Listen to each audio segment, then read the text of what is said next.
Serangan teror terjadi di tempat suci Muslim Syiah di kota Shiraz, Iran pada Rabu 26 Oktober. Dalam insiden tersebut dilaporkan sebanyak 15 orang tewas. Serangan ini terjadi bersamaan dengan peringatan 40 hari kematian Mahsa Amini. Penyerangan ini dilakukan oleh orang-orang bersenjata.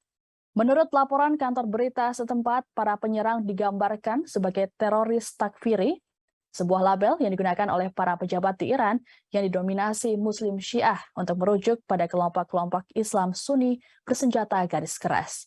Belakangan, serangan mematikan tersebut kemudian diklaim oleh ISIS melalui pernyataan di saluran Telegram.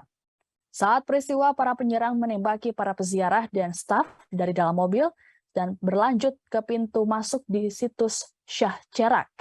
Polisi kemudian menangkap 2 dari 3 penyerang dan masih memburu 1 orang lainnya. Informasi lain mengatakan bahwa para pelaku bersenjata tersebut bukanlah warga Iran. Sementara itu, dari korban tewas dilaporkan terdapat beberapa anak yang menjadi korban. Diketahui serangan serupa jarang terjadi di Iran. Peristiwa terakhir terjadi pada April lalu ketika 2 ulama tewas ditikam di situs Syiah paling dihormati di negara itu.